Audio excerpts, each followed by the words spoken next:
What's up, guys? Welcome to Jew Whiskey. I'm Jeff. This is a channel where I offer my thoughts and opinions on a specific whiskey, and if you stick around to the end, I'll be giving it a score as well. If that sounds interesting, hit subscribe down below, and with that out of the way, let's jump into our review. We've got two whiskeys with us today. I've got the Lagg Kilmory and Corriecravie, which actually constitutes the entirety of their line. So it should be interesting. Stick around.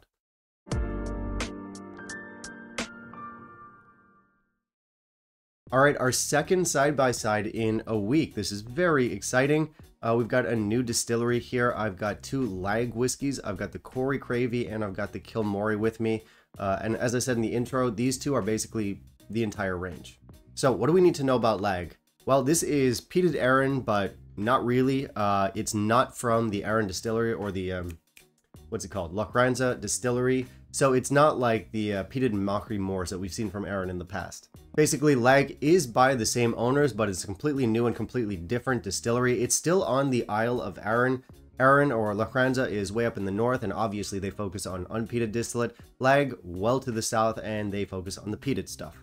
So we'll start by talking about the Kilmory first. This one was their first release. It's their flagship whiskey, and what's interesting and what's refreshing about this actually is, unlike so many other new brands, these guys just put out a fully ex-bourbon matured whiskey, so they didn't use any heavy casks here.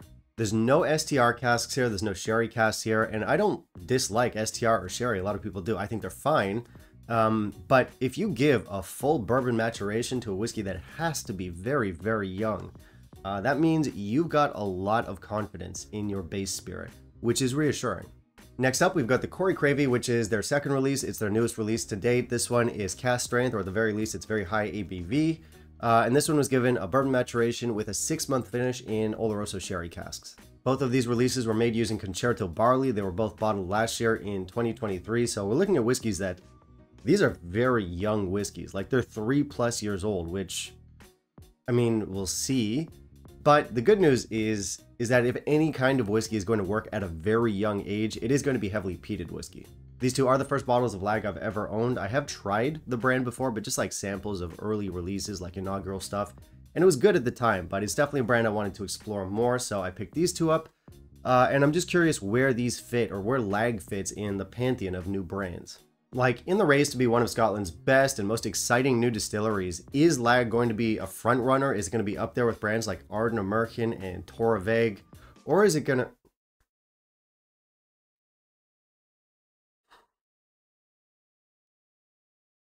Or is it going to lag behind? Anyway, let's not waste any more time. Let's jump into our review. In the meantime, if you'll kindly leave a like down below, that would be greatly appreciated. All right, for specs, our Kilmory here comes in at the craft standard of 46%, and our Kilmory comes in at a much sturdier 55%. Both of these are going to be non-chill filtered in natural color. Okay, so Lagg has very distinctive bottles. I wasn't really sure what to make of them when I first saw them, but I don't know, I guess I've kind of warmed up to them a little bit. So for the both of them, let's give them 4.5 out of 5 for looks. They both say non-chill filter, they both say natural color. They do give us the casks, and that's about it. So there's no like tasting notes, there's no big info dump, although to be fair, if you're looking for that information, you can find it on the website. And on a completely unrelated note, these big clunky corks kind of remind me of butt plugs. Hey Jeff, how do you know what butt plugs look like? Don't worry about it.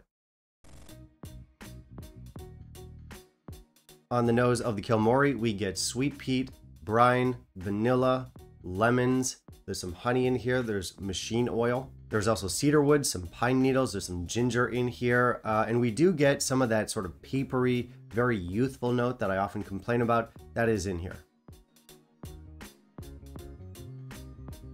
On the palate and finish, the first thing I notice here is the texture. It's a thick texture. It's not oily, or it is oily, but it's a little bit oily. It's more just thick here. It's almost grainy.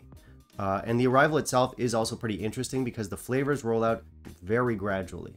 I get bitter herbal peat here, or just kind of bitter herbs in general. I also get honey, I get coals. There's sea air, there's sea salt, there's resin in here, there's toffee. There's also ginger, malt, and again, that kind of like industrial machine oil type note here. So it's kind of like oily rags. If you've ever eaten an old-timey factory, this will remind you of that. On the nose of the Corriecravie, this is bigger, it's sweeter, we get sweet sherry up front, we get spices and peat. Just behind that, we get stuff like caramel, toffee apple. There's also cinnamon in here. There's an interesting meatiness to it almost. We also get eucalyptus, so think like Vicks Vapor Rub, that kind of thing. There's seawater. There's only hints of those industrial notes we got in the Kilmory, but it is a very nice nose. On the palate and finish, this starts out very bold, very loud, sweet, and spicy. Again, we have that thick texture that's half oily, half grainy.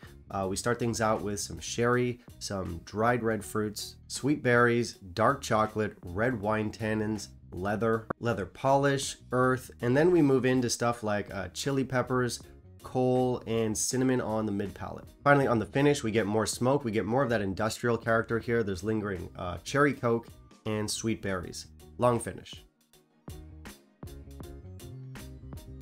All right, so these are excellent. They're both excellent, and they really shouldn't be as good as they are.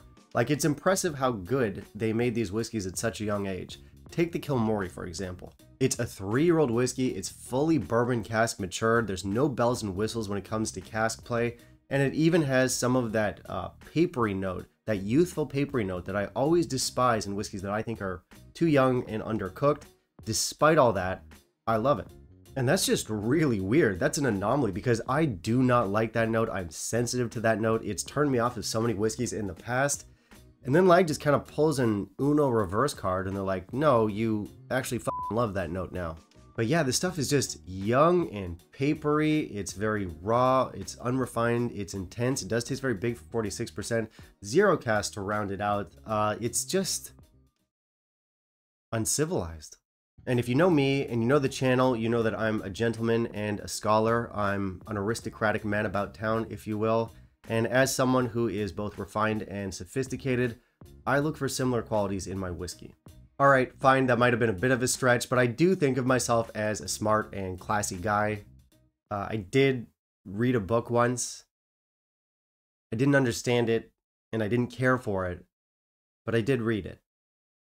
It was called Horton Hears a Who. Anyway, the point is, young, raw, papery 3-year-old whiskey impressed me. This is one that, take note, this is not about complexity or anything like that. We're just liking this for the uniqueness and deliciousness of its character. This is peat, but it's not Islay peat. It's not anything familiar. This is kind of fresh and different. We get that sort of machine oil, industrial, old-timey factory vibe from it. So it's really cool. It's really unique. And yeah, it's just brimming with character. Anyway, let's move on to our Corriecravie, which, as I said earlier, is also excellent. It's not quite as unpredictable, or I guess I should say it's not quite as surprising, because what do you do when you have a 3-year-old whiskey that tastes quite young? You slap a sherry finish on it. Now, with the Kilmory, we already established that this is a whiskey that works perfectly well without any like active casks, any finishes, any sherry, anything like that. So how does it work with a sherry finish? Also perfectly well. This one's a banger. Of course, with the sherry cask influence, this one is going to be sweeter, less youthful, more rounded, more complex, which of course is what you would expect from a heavy cask influence. But just because something is less surprising doesn't mean it's less good. The sherry here works well, it's forward, it's dominant, but it's not so dominant that we don't get the Lagg character, that industrial character shining through, especially on the finish. I think we soaked up some wonderful flavors from the sherry cask here. We get stuff like leather, dark chocolate, cinnamon, and chili heat. And that mixes with our industrial style distillate. We get a great combination of flavors here. And of course, the added intensity of 55% helps things along. So I think for some people, this one will be the more palatable of the two, just because we do have the cask influence, it's rounder, it's sweeter, all that. But still, I don't think it's going to be enough for others, just because neither of these whiskeys taste old. These taste young. So there are going to be people out there who just don't like this brand at all. They're going to say it's young, it's undercooked, it's not ready yet, needs more time in the casks. And yes, I do think it would benefit from more time in the casks, and I can't wait to see how this shapes up as an older whiskey, but I already love it. But still, consider yourself warned. These are young whiskeys, they are hot whiskeys, they're very intense. They're not going to be for everyone. But personally speaking, I think Lagg is one of the most exciting new brands out there. So for score, I'm giving these both 88. I like them both equally. They're very different. They do different things, but they do them very well. If you want something that is more straightforward and stripped back, and yes, simpler, you would go for the Kilmory. If you want more sweetness, more complexity, more intensity, albeit with slightly more muted distillate flavors, then you would go for the Corriecravie. They both do what they're meant to do. So keep an eye out there for Lagg, because these are both whiskeys that ooze personality. Again, not going to be for everyone, but if you're a peat lover, I think this is a brand that needs to be on your radar. Now, before we move on to value, guys, as usual, I do want to give a quick thank you to those of you who are supporting the channel, whether you're a patron or a channel member.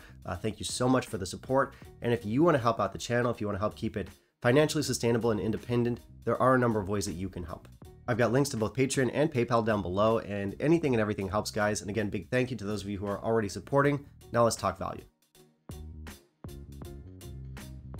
So pretty good value on these. I think there are going to be people out there who complain, and I do get it, because these are not cheap whiskeys, and they are extremely young for the price.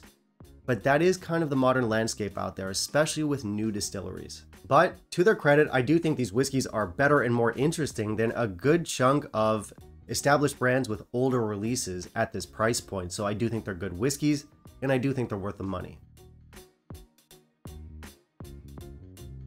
All right, that's it for the video today, guys. Thank you very much for watching. As I said earlier, if you want to help me with Patreon and PayPal, those are linked down below. Also, I want to hear from you. Have you tried our Lagg releases? Either one of them, both of them? What were your thoughts?